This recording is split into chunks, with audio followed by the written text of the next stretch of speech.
Greetings, welcome back. This is part 3 of What is this Becoming Crew Learning Marathon all about?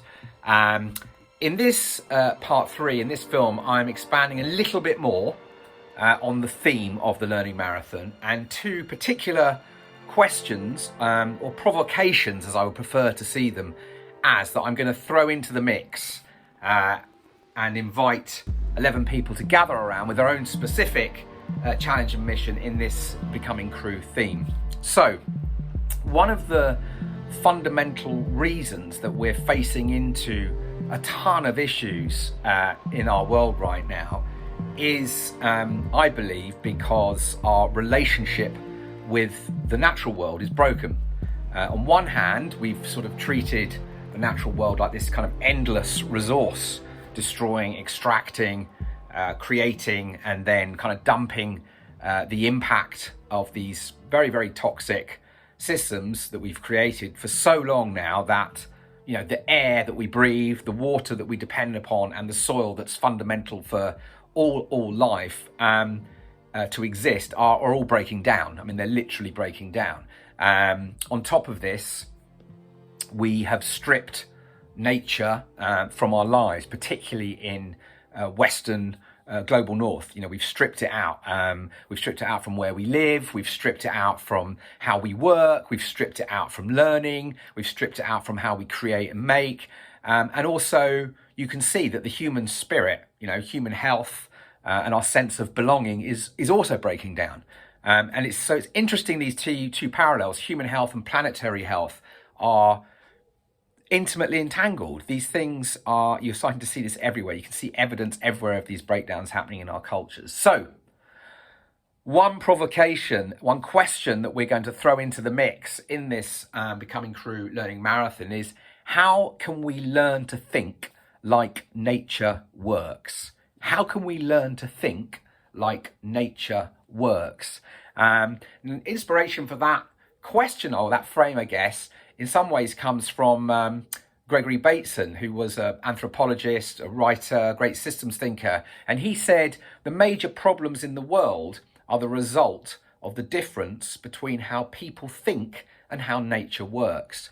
So part of this learning marathon will include very intentionally, how do we develop our curiosity and our kind of practices of noticing of how the non-human world operates, how it works. And we'll do that through developing different connection practices, different ways of techniques and tools that will help us start to notice and become aware of this great web of life around us. And I will share what I have learned from multiple teachers and learning experiences over the years, and everyone in the Learning Marathon group will be invited to share their own ideas, their own practices, and their own learnings. And so together, we'll sort of cultivate our own practices wherever we live.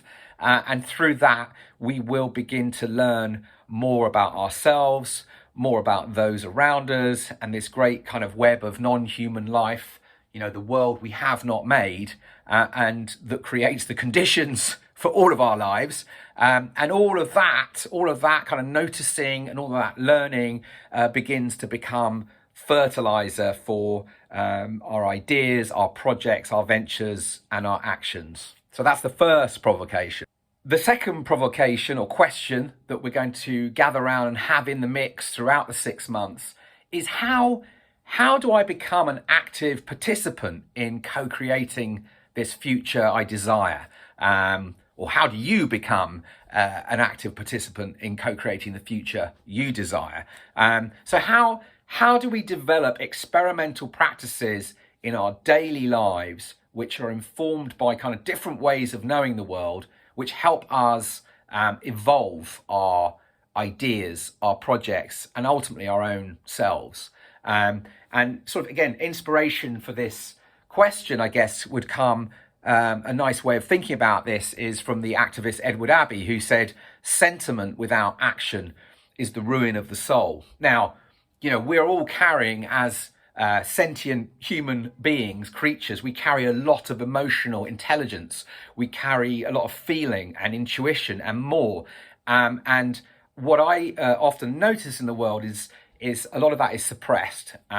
It's often we often find it difficult to act on those feelings, to act on that intuition, to often act on a different way of knowing the world that isn't necessarily in our head, or maybe something we can't quite logically explain. And so one of the blockages that we all face in bringing things into the world, evolving our projects or our own journeys, is that we get stuck. So, and there is huge value in these feelings and these senses and our intuition. It's effectively navigation technology, very human technology that will help guide us into this uncertain world. And so how do we develop cycles of inquiry? So how do we take actions more readily in our day-to-days? How do we create an awareness of getting feedback from our actions? How do we reflect on what we've learned? How do we take that then and keep developing our ideas or our projects or ourselves with this kind of new knowledge that we're gleaning from a more experimental way of developing things? So that's very much going to be the other sort of second provocation is, how do we sort of develop these new ways of bringing our dreams into the world through this more experimental approach of learning by doing, and then sort of reflecting, noticing, and sort of iterating and going forward. So this theme of becoming crew, with these two provocations that I've just explained, these two questions, that will, if you like, become the soil, the conditions that we will be creating and cultivating our own learning journeys from. So that's I think, a way of thinking about it.